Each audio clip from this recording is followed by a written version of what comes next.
வணக்கம். இது ஐபிசி தமிழின் செய்தி வீச்சு. இன்றைய செய்தி வீச்சிலும் இலங்கை மற்றும் உலக நிலவரங்கள் காத்திருக்கின்றன.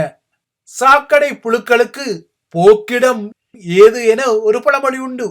இவ்வாறாக வினா எழுப்பக்கூடிய விடயங்களையும் பிள்ளையான் ஆகிய சிவனேசதுரை சந்திரகாந்தனுடன் தொலைபேசியில் பேச ஸ்ரீலங்காவின் முன்னாள் தலையாரி ரணில் விக்ரமசிங்கே எடுத்த முயற்சிகள் முறியடிக்கப்பட்டதாக ஏகேடிஆர் அரசாங்கம் விடுத்த திணிசான செய்திகளின் பின்னணிகளுடன் இலங்கையின் உள்ளூராட்சி தேர்தல் களம் நகர்ந்து கொள்கிறது.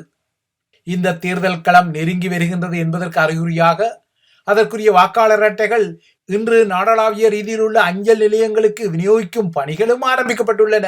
புத்தாண்டு விடுமுறைக்கு பின்னர் பணிகளுக்கு திரும்பிய ஸ்ரீலங்காவின் அஞ்சல் துறை பணியாளர்களுக்கு இன்று இந்த பணிகள் காத்திருந்தன.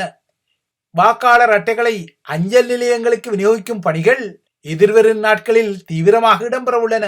எதிர்வரும் 21ஆம் தேதிக்கு பின்னர் வாக்காளர் அட்டைகளை விநியோகித்துக் கொள்ள முடியாது என்பதால் ஏப்ரல் 20ஆம் தேதியன்று நாடளாவிய ரீதியில் வாக்காளர் அட்டைகளை விநியோகிப்பதற்கென ஒரு சிறப்பு நாளை ஸ்ரீலங்காவின் தபால் திணைக்களம் ஒதுக்கியுள்ளமை வேறு விடயம். இவ்வாறாக இலங்கை தீவின் அஞ்சல் பணியாளர்கள் உள்ளூராட்சி தேர்தலுக்குரிய வாக்காளர் அட்டைகளை அஞ்சல் நிலையங்களுக்கு அனுப்பி கொள்வதில் மும்முரப்பட்டுக் கொள்ள அரசியல்வாதிகளின் பரப்புரைகளும் மும்முரப்பட்டுக் கொள்கின்றன.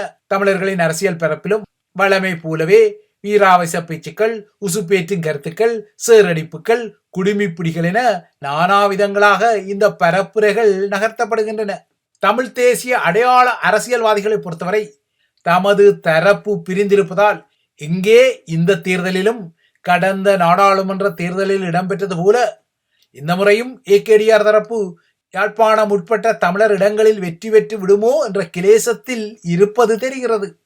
இப்போதைய கட்டத்தில் யாழ்ப்பாணத்தின் சிஸ்டம் சேஞ்ச் தமிழ் குரல்களில் ஒன்றான இளங்குமரனுக்கும் தமிழரசின் முக்கிய தலையான சிவஞானம் ஸ்ரீதரனுக்கும் இடையில் நுள்ளுப்பிராண்டு கிள்ளுப்பிராண்டு வகையில் வாத பிரதிவாதங்கள் இடம்பெற்றுக் கொள்கின்றன. இதில் நாங்கள் மின்சாரம், நாங்கள் அடித்தால் இளங்குமரன் தாங்க மாட்டார் என்ற ஸ்ரீதரனின் கருத்தும் வந்தது. இதற்கும் அப்பால் சுமந்திரன் எதிர் கஜேந்திரகுமார் என்ற போட்டியையும் காண கிடைக்கிறது. சுமந்திரன் இருக்கும் வரை தமிழரசு கட்சி உருப்படாது என்ற சலிப்புகள் இந்த தேர்தல் களத்திலும் உலாவரும் நிலையில் இன்னொரு புறத்தே வடக்கின் சுயேட்சை கிளாடியேட்டரும் நாடாளுமன்ற உறுப்பினருமான அர்ச்சுனா ராமநாதனும் கஜேந்திரகுமாரின் அணிக்கு தான் எறிந்த ஒன்றுபடும் அழைப்புக்கு எதிர்பார்த்த அளவு சாதகமான எதிர்வினை வராததால் தமிழர்களின் தேசிய தலைவரை அரசியல்வாதிகள் உருகாய் போல பயன்படுத்துவதாக விமர்சித்துக் கொள்கிறார். ஆனால் ஏனைய அரசியல்வாதிகளை இந்த விடயத்தில் விமர்சித்துக் கொள்ளும் அர்ச்சுனாவும் தேசிய தலைவரை உருகாய் போல தானும் பயன்படுத்திக் கொள்வதை அறிந்து கொள்ளவும் வேண்டும். தமிழ் அரசியல்வாதிகளின் உள்ளூராட்சி பரப்புரைகளுக்கு மத்தியில் நாளை யாழ்ப்பாணத்தில் ஏகேடிஆரின் பரப்புரை களம்பு காத்திருக்கிறது. கடந்த வாரம் கிழக்கில் அவர் நடத்திய பரப்புரை களம் உற்றுநோக்கலை ஏற்படுத்திய பின்னணியில் யாழ்ப்பாண பரப்புரை களம் நாளை இடம்பெறுகிறது. கிழக்கில் சூப்பர் முஸ்லிம் என்ற இஸ்லாமிய அடிப்படைவாத அபாயம் இருப்பதான கருத்தை மட்டக்களப்பில் வைத்து வெளியிட்ட ஏகேடிஆர் சமாந்துறையில் நடந்த தமது தரப்பு பேரணியின் போது தன்னை பார்வையிட அரங்கை நோக்கி நெருங்கியடித்த கூட்டத்துக்குள் சிக்கிய தனது ஆதரவாளரின் புதல்வியாக இருக்கக்கூடிய சிறுமியை கைதூக்கி மீட்டு மேடையில் பாதுகாப்பாக வைத்திருந்த காட்சியும் தெரிகிறது. ஆதரவாளர்கள் செய்த முண்டியடிப்பில் குறித்த சிறுமி காயப்பட்டு கொண்டாரா என்ற கரிசனையை வெளிப்படுத்திய ஏகேடிஆர் பின்னர் அந்த சிறுமியை பாதுகாப்பாக ஒப்படைத்தார். இப்போது இந்த காணொலியை ஏகேடிஆரின் ஆதரவாளர்கள் சமூக வலைத்தளங்களில் முன்னகர்த்த தலைப்பட்டு அவரது பாந்தவ பிம்பத்துக்கு வலுவூட்ட தலைப்படுகிறார்கள். ஆகையால் இவ்வாறான ஒரு பிம்ப வலுவூட்டலுக்காக நாளை நல்லூர் கிட்டு பூங்காவிலும் சில காட்சிகளுக்கு நிகழ்தகவுகள் இருக்கக்கூடும். இதுவாறு ஸ்ரீலங்காவின் ஆட்சி தரப்பு அல்லது காட்சி தரப்பு வடக்கில் எந்த ஒரு அரசியல் கட்சியும் செய்ய முடியாத வகையில் மக்களை தேர்தல் பரப்புரை அரங்குக்காக ஒன்று கூட்டும் ஒரு திரள்நிலையை மீண்டும் ஒருமுறை யாழில் நாளை சிஸ்டம் சேஞ்ச்காரர்கள் செய்யவே தலைப்படுவார்கள். இவ்வாறான கரிசனைக்குரிய காட்சிப்படுத்தல்களுக்கு மத்தியில் தான் புதிசு கண்ணா புதிசு பாணியிலான சில செய்திகளும் பிள்ளையானை மையப்படுத்தி வருகின்றன. பொதுவாகவே பிள்ளையார் பிடிக்க குரங்காக மாறியதான ஒரு பழமொழி உண்டு. ஆனால் இப்போது பிள்ளையானை பிடிக்க ரணில் உட்பட்ட அரசியல்வாதிகள் அதிர்ந்து கொள்வதை இந்த புதிசு கண்ணா புதிசு பாணியிலான நகர்வுகளில் காண முடிகிறது. கிழக்கு பல்கலைக்கழகத்தின் முன்னாள் துணைவேந்தரான பேராசிரியர் சிவசுப்பிரமணியம் ரவீந்திரநாத் கடத்தப்பட்டு காணாமல் ஆக்கப்பட்ட துன்பியல் சம்பவம் தொடர்பாக கடந்த 9ஆம் தேதி பிள்ளையான் கைது செய்யப்பட்டு ஸ்ரீலங்காவின் பயங்கரவாத தடை சட்டத்தின் கீழ் 90 நாட்களுக்கு உள்ளே போடப்பட்ட நிலையில் தற்போது இந்த கடத்தல் சம்பவத்தை விட உயிர்த்த ஞாயிறு தாக்குதல் சம்பவத்துக்கே பிள்ளையானை அதிகம் பயன்படுத்திக் கொள்ள ஏகேடிஆர் தரப்பு முனைவதான கருத்துக்களும் வலுவாகின்றன. 2019 இதே ஏப்ரல் மாதம் இடம்பெற்ற உயிர்த்த ஞாயிறு பயங்கரவாத தாக்குதல்கள் குறித்து இதுவரை கிட்டிக்கொள்ளாத புதிய துப்புக்கள் தற்போது கிட்டிக்கொண்டதாக அரசாங்கம் குறிப்பிட்ட நிலையிலும் இன்னும் 4 நாட்களில் உயிர்த்த ஞாயிறு தாக்குதலின் ஏப்ரல் 21 நினைவு நாள் மீண்டும் ஒருமுறை வரும் பின்னணியிலும் இவ்வாறான புதிய விடயங்கள் வருகின்றன. அமெரிக்காவின் FBI அல்லது பெடரல் பியூரோ ஆஃப் இன்வெஸ்டிகேஷன் எனப்படும் சமஷ்டி புலனாய்வு மையத்தின் சிறப்பு முகவர்கள் ஸ்ரீலங்காவின் புலனாய்வு மையத்தின் தலைமையகத்தில் வைத்து இந்த தாக்குதல்கள் தொடர்பாக ஏற்கனவே கைது செய்யப்பட்ட இணை சதிகாரர்களை விசாரணை செய்து அதன் முடிவுரையையும் வழங்கி இந்த தாக்குதலின் பிரதான சூத்திரதாரியாக சஹ்ரான் காசிம் செயற்பட்டுள்ளதாக கூறப்பட்ட செய்திகள் ஏற்கனவே வந்தன. இந்த பின்னணியில் இப்போது ஸ்ரீலங்கா குற்ற புலனாய்வு திணைக்களத்தில் வைத்து வறுத்து எடுக்கப்படுவதாக கூறப்படும் பிள்ளையான் குறித்து புதிய விவரங்கள் வருகின்றன. தன் மீதான விசாரணைகளின் போது தான் எவர் மீதும் பழியை சுமத்தவில்லை எனவும் காட்டிக் கொடுப்பை செய்யவில்லை எனவும் பிள்ளையான் சொல்லிக் கொண்டதான செய்திகள் வந்துள்ளன. நேற்று தன்னை ஒரு சட்டவாளர் என்ற அடிப்படையில் சந்தித்து பேசிய ஸ்ரீலங்காவின் இனவாதிகளில் ஒருவரான உதய கம்மன்பிலவிடம் பிள்ளையான் இந்த விடயத்தை குறிப்பிட்டதாகவும் அவர் ஒரு கட்டத்தில் கண்ணீர் ஊத்ததாகவும் தான் பலரை விசாரணைகளில் காட்டிக் கொடுத்ததால் புதிதாக சிலர் கைது செய்யப்பட உள்ளதாக சமூக ஊடகங்களில் வெளிவந்த செய்திகள் தவறானவை என்பதாகவும் பிள்ளையான் கம்பன்விலவுக்கு செய்தி சொன்னதாக செய்திகள் வந்துள்ளன. அத்துடன் கம்பன்விலவுக்கு இன்னொரு கட்டத்தில் கவலையை வெளியிட்ட பிள்ளையான் தன்னை போர்க்காலத்தில் நன்றாக பயன்படுத்திய ஸ்ரீலங்காவின் ஆட்சியாளர்கள் தனது பயன்பாடு முடிந்துவிட்டதால் தன்னை கறிவேப்பிலை போல தூர எறிந்து விட்டதால் தான் தற்போது சிறையில் சரியாக தூங்கக்கூட முடியாமல் அவதிப்படுவதாகவும் முறையாக தூங்கக்கூட சிறையில் வசதிகளில்லை என அவர் கவலையுற்றதாகவும் கூட செய்திகள் வந்தன. தமிழ் மக்கள் மீதான பல பச்சை குருதி படுகொலைகளுக்கு பொறுப்பு கூற வேண்டிய நிலையிலுள்ள பிள்ளையார் இவ்வாறாக தற்காலிக ஒரு இன்சோமியா நோயால் தான் இடர்படுவதாக கூறிக்கொண்டதை அடுத்து இந்த விடயத்தில் அதிகாரிகளிடம் சீறிய உதய கம்மன்வில ஒரு காலத்தில் விடுதலை புலிகளை ஒழித்து கட்ட உதவிய பிள்ளையானை இவ்வாறு நடத்துவது சரியா என அங்கிருந்த காவல்துறை அதிகாரிகளிடம் வினா எழுப்பியதாகவும் செய்திகள் வந்துள்ளன. இதற்கிடையே 90 நாள் தடுப்பு காவலில் உள்ளே வைக்கப்பட்டுள்ள பிள்ளையானை அரச தரப்பின் ஒரு சாட்சியாளராக மாற்றி, அதாவது உயிர்த்த ஞாயிறு தாக்குதலில் ஒரு அப்ரூவராக மாற்றி அவர் மூலம் இந்த தாக்குதல் சதிகள் குறித்து சில நகர்வுகளையும் பரபரப்புகளையும் செய்ய ஏகேடிஆர் தரப்பு முனைவதாகவும் கூறப்படுகின்றது. இவ்வாறாக எடுக்கப்படும் நகர்வுகள் குறித்தும் பிள்ளையான் கம்பன்பிலவிடம் முறையிட்டுள்ளதாகவும் குறிப்பிடப்படுகிறது. ஆக மொத்தம் பிள்ளையான் உள்ளே போடப்பட்ட பின்னர் வெளிவரும் திணிசுகளை நோக்கிக் கொள்ளும் போது ஏகேடிஆர் தரப்பு உறுதி வழங்கியது போல எதிர்வரும் உயிர்த்த ஞாயிறு நினைவு நாளுக்கு முன்னர் இந்த தாக்குதலின் சூத்திரதாரிகள் நாட்டு மக்களுக்கு பகிரங்கமாக அம்பலப்படுத்தப்படுவார்கள் என கூறப்படும் ஒரு நிகழ்ச்சி நிரலுக்காகத்தானா பிள்ளையான் கையாளப்படுகின்றாரா என்று ஒரு ஐயம் எழுகிறது. அதாவது உயிர்த்த ஞாயிறு தாக்குதல்களின் பிரதான சூத்திரதாரியே பிள்ளையான் தான் என்ற ஒரு காட்சிப்படுத்தலை ஏகேடிஆர் அரசாங்கம் செய்ய போவதான விமர்சனங்களும் உள்ளன. முன்னாள் நாடாளுமன்ற உறுப்பினர் ஜோசப் பரராஜசிங்கத்தின் படுகொலை உட்பட தமிழ் மக்கள் மீதான பல பச்சை குருதி படுகொலைகளுக்கும் குரூரமான சம்பவங்களுக்கும் பிள்ளையான் ஆகிய சிவனேசதுரை சந்திரகாந்தன் பொறுப்பு கூற வேண்டியவர் என்பதில் மாற்று கருத்திருக்க முடியாது. பிள்ளையான் என்னதான் வெள்ளை வேட்டி அரசியல்வாதி அரிதாரத்தை போட்டுக் கொண்டாலும் இந்த பொறுப்பு கூறல் தொடர்ந்தும் அவரை துரத்தவே செய்யும். ஆனால் இதே சமகாலத்தில் உயிர்த்த ஞாயிறு தாக்குதல் என்ற அம்பை எய்த உண்மையான சூத்திரதாரிகளையும் அம்பலப்படுத்தாமல் பிள்ளையானை பலிக்கடா ஆக்க இந்த அரசாங்கம் முயல்வதான ஒரு கருத்தியலும் முன்வைக்கப்படுகிறது. பிள்ளையான் மட்டுமல்ல, தமிழ் மக்கள் மீதான பல பச்சை குருதி படுகொலைகளுக்கு பொறுப்பு கூற வேண்டிய தமிழ் முகங்களான கருணாவோ அல்லது டக்ளஸ் தேவானந்தாவோ அவர்கள் யாராக இருந்தாலும் ஸ்ரீலங்காவின் ஆட்சி மாற்றங்களும் காட்சி மாற்றங்களும் அவர்களுக்கு இவ்வாறான கொடுப்பது, பிடுங்குவது, பின்னர் உள்ளே போடுவது போன்ற நிலைமைகளை உருவாக்கும் என்பதை யதார்த்தமாக பிள்ளையானும் இப்போது விளங்கிக் கொண்டிருக்கக்கூடும்.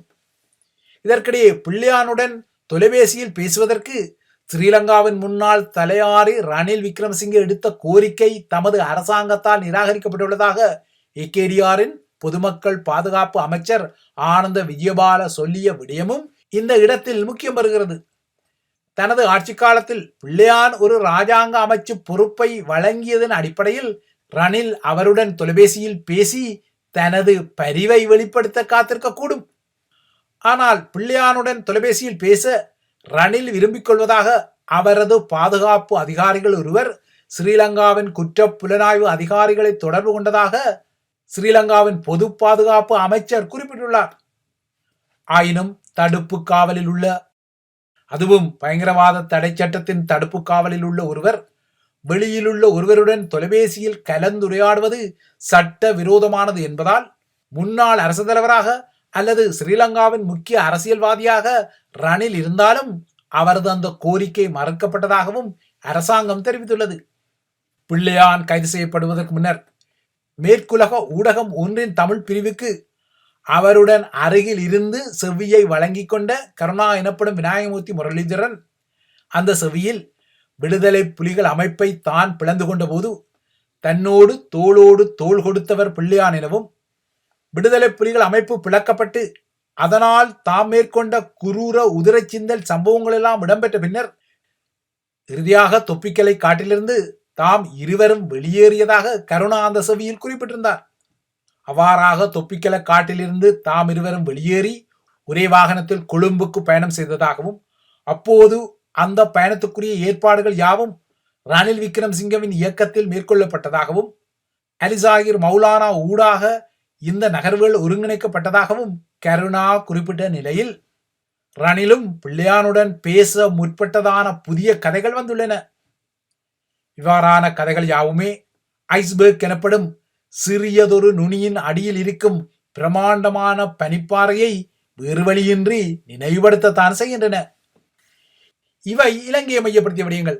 அடுத்து புலம்பெயர் நாட்டின் நிலவரங்களை நீக்கிக் கொண்டால், பிரித்தானியாவுக்கும் பிரான்சுக்கும் இடையிலுள்ள ஆங்கில கால்வாய் கடற்பரப்பை அபாயகரமான முறையில் சிறிய படகுகளில் கடந்து பிரித்தானியாவுக்குள் நுழையும் சட்டவிரோத குடியேறிகளின் தொகை புதிய சாதனை பதிவுகளை உருவாக்கி வரும் நிலையில் சட்டவிரோத குடியேறிகளை திருப்பி அனுப்பும் விடயம் குறித்து பிரித்தானிய மற்றும் பிரெஞ்சு அதிகாரிகள் தற்போது புதிய பேச்சுக்களை ஆரம்பித்துள்ளனர். இந்த பேச்சுக்களால் எட்டப்படக்கூடிய புதிய நகர்வின் அடிப்படையில் சட்டவிரோதமாக கடல் கடந்து பிரித்தானியாவுக்குள் நுழையும் குடியேறிகளை மீண்டும் பிரான்சுக்கு நாடு கடத்தும் அதேவேளை பிரித்தானியாவில் குடும்பங்களை கொண்டுள்ள குடியேறிகளின் குடும்ப உறுப்பினர்கள் பிரான்சில் இருந்தால் அவ்வாறானவர்களை பிரான்ஸ் சட்ட ரீதியாக பிரித்தானியாவுக்கு அனுப்பி கொள்ளும் ஏற்பாடுகள் செய்யப்பட உள்ளதாக குறிப்பிடப்பட்டுள்ளது. இந்த முயற்சியை ஐரோப்பிய ஒன்றிய நாடுகளின் பரந்த முயற்சியாக விரிவுபடுத்தவும் தற்போது இரண்டு நாடுகளும் பேச்சுக்களை நடத்திக் கொள்கின்றன. கடந்த சனிக்கிழமை 11 சிறிய படகுகளில் ஆங்கில கால்வாயை கடைந்து 656 பேர் ஒரே நாளில் பிரித்தானியாவுக்குள் நுழைந்துள்ள நிலையில் இந்த வருடத்தில் இதுவரை 8,000க்கும் மேற்பட்டவர்கள் இவ்வாறு ஆங்கில கால்வாயை கடந்து பிரித்தானியாவுக்குள் நுழைந்துள்ள நிலையில் ஆட்கடத்தல் கும்பல்களை கட்டுப்படுத்த பிரான்சும் பிரித்தானியாவும் மிகவும் நெருக்கமாக இணைந்து பணியாற்றவும் ஆரம்பித்துள்ளன. தற்போது கலே பகுதியை சுற்றியுள்ள பிரெஞ்சு கட்டளை மையங்களில் பிரித்தானிய தரப்பிலும் பாதுகாப்பு பணியாளர்கள் அமர்த்தப்பட்டுள்ளனர். பிரான்சை பொறுத்தவரை பிரித்தானியாவுடன் கூட்டு ரோந்தை செய்வதையும் பிரித்தானியா சார்பாக பிரான்சில் புகலிட கோரிக்கைகளை பரிசீலிப்பதையும் தொடர்ந்தும் எதிர்த்து வருகிறது. இது தொடர்பாக பிரித்தானியா விடுத்த கோரிக்கைகளை நீண்ட காலமாக பிரான்ஸ் நிராகரித்துள்ள நிலையில் தற்போது கலே பகுதியை சுற்றியுள்ள மையங்களில் பிரித்தானிய தரப்பிலிருந்தும் பாதுகாப்பு பணியாளர்களை அமர்த்த பிரான்ஸ் அனுமதித்துள்ளது. இவ்வாறான நிலையில்தான் ஆங்கில கால்வாயை கடந்து சட்டவிரோதமாக பிரித்தானியாவுக்குள் நுழைபவர்களை பிரான்சுக்கு திருப்பி அனுப்பி பிரான்சில் சட்டபூர்வ பயணத்துக்கு உரித்தானவர்களை பிரித்தானியாவுக்கு பிரான்சே சட்டபூர்வமாக அனுப்பும் நகர்வுகள் குறித்து பேசப்படுகின்றன.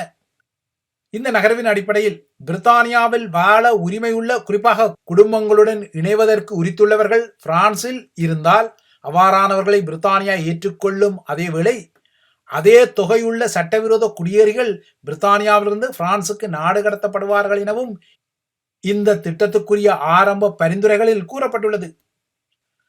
அடுத்து அமெரிக்க நிலவரங்களை நோக்கிக் கொண்டால், அமெரிக்காவும் சீனாவும் சுங்க வரிகள் தொடர்பான தீவிரமான போரில் ஈடுபட்டுள்ள நிலையில் தான் சீனாவுக்கு விதித்த வரிகளை குறைக்க பெய்ஜிங் விரும்பிக் கொண்டால் அதற்குரிய பந்து அதன் முற்றத்தில் உள்ளதாக டொனால்ட் ட்ரம்ப் குறிப்பிட்டுள்ளார். சீனா தவிர்ந்த ஏனைய நாடுகளுக்கு விதிக்கப்பட்ட பரஸ்பர வரிகள் 90 நாட்களுக்கு இடைநிறுத்தி வைக்க ட்ரம்ப் உத்தரவை பிறப்பித்தாலும் சீனாவுக்கு தொடர்ந்தும் வரி விதிப்பு இடம்பெறுகின்றது.